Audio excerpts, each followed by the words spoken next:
अभी हम मौजूद हैं खूंटी जिले के टकरा गांव में, और ये गांव पूरे विश्व में और पूरे देश में जाना माना गांव है, क्योंकि इसी गांव में जाने माने शख्सियत, आदिवासियों की आवाज़, बेहतरीन हॉकी खिलाड़ी, समाज सेवी, पॉलिटिकल लीडर, सोशल साइंटिस्ट, जो नाम भी कह ले, मराम गांव के जयपाल सिंह मुंडा का जन्म हुआ था। और उनके नाम से आज बहुत सारे लोग जो है राजनीति करते हैं, उनका नाम भी लेते हैं। पढ़े लिखे विद्वान पूरे भारत देश में पहले ऐसे शख्स हुए जिन्होंने आईसीएस की परीक्षा अंग्रेज़ों के समय में पास करने का काम किया था।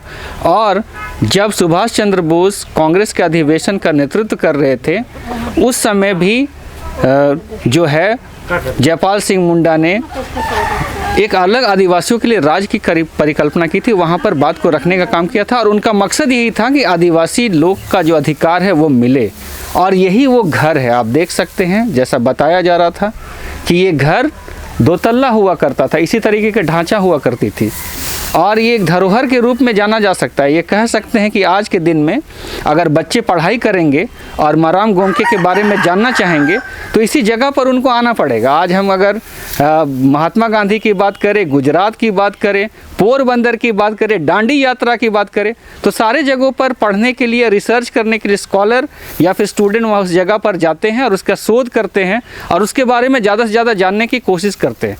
उसी तरीके से हम अनेकों लोग की बात करें तो आप देखेंगे, चाहे सरदार वल्लभ भाई पटेल की बात ही क्यों ना हो, तो वहाँ पर लोग जाते हैं, उनके जन्मस्थली को देखते हैं और वहाँ से चीज़ों को सीखते हैं और अनुसरण करने का प्रयास अपने जीवन में करते हैं, ताकि अच्छे भारत का निर्माण वो कर सके। तो आप देख सकते हैं कि अगर कोई भी इतिहासकार हो या फिर इतिहास को जानने वाला हो या फिर इतिहास जानना चाहता हो, और ख़ासकर झारखंड और भारत और आदिवासियों के इतिहास को जानना चाहता हो, तो मराम गोमके के इतिहास को उनको पढ़ना पड़ेगा।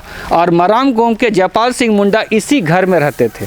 आप देख सकते हैं कि ये ढांचा जो है 2 तल्ला हुआ करता था, ढहते ढहते ये टूट गया, और टूट के ये जो है जीर्ण शीर्ण अवस्था पे है।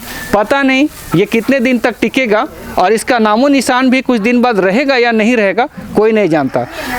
इस घर की बहू ने हमको बताया कि आज से 20-30 साल बाद उनकी शादी इसी घर में हुई थी और इसी घर में वो बहू बन के आई थी। जयपाल सिंह मुंडा 2 भाई थे और 2 भाई के परिवार हैं आज, और आप देख सकते हैं कि इसी घर में यही ढांचा था। आप देख सकते हैं कि ये लगभग टूट गया है, और इनके परिवार के लोगों के द्वारा कहा जा रहा था कि बहुत बार अनेक सामाजिक सेवक या फिर नेता या फिर मंत्री यहाँ पर आते हैं उनके जन्म दिवस पर, उनके पुण्यतिथि के दिवस पर, और ऐसे भी कमावे समाज के लोग अनेक राज्यों से उनके बारे में जानने के लिए उनके गांव आते हैं, पैतृक निवास पर आते हैं और उनके जन्मस्थली पर आते हैं, और इसी घर को देखने के लिए आते हैं। तो आज देखिए कि इस घर की अवस्था क्या हो गई है, और ये घर लगभग ढह गया है। और मुझे ये लगता है कि आने वाले दिनों में इसका नाम निशान भी शायद मिट जाएगा। तो आने वाले समय के जो बच्चे मराम गोमके के बारे में जानना चाहेंगे या फिर उनके इतिहास को कुरेदना चाहेंगे, तो वो इतिहास भी शायद मिट चुका होगा।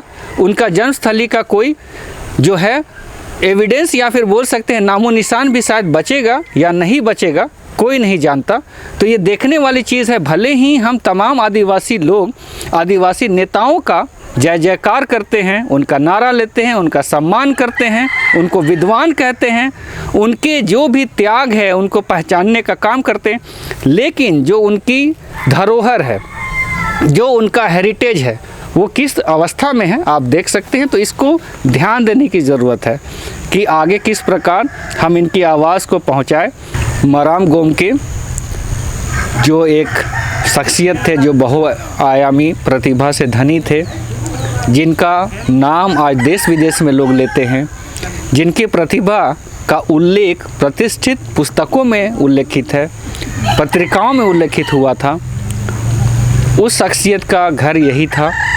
और उन जैसे शख्सियतों ने इसी घर में जन्म लेने का काम किया था, और आज इसकी अवस्था क्या है ये सोचने की ज़रूरत है। ये पूरे समाज के साथ साथ झारखंड राज्य और पूरे भारतवर्ष की जो सरकार हैं उनको भी समझने की ज़रूरत है, क्योंकि मराम गोमके का जो इतिहास है वो कहीं मरे नहीं, उनका जो धरोहर है वो कहीं मिटे नहीं, ध्वस्त ना हो, ये भी देखने की ज़रूरत है। तो इसको लेकर तमाम लोगों को संवेदनशील होने की ज़रूरत है। तो आप संजू मिंज के साथ हमारे साथ बने हुए रहे। अजय टोप्पो का धन्यवाद। जोहार।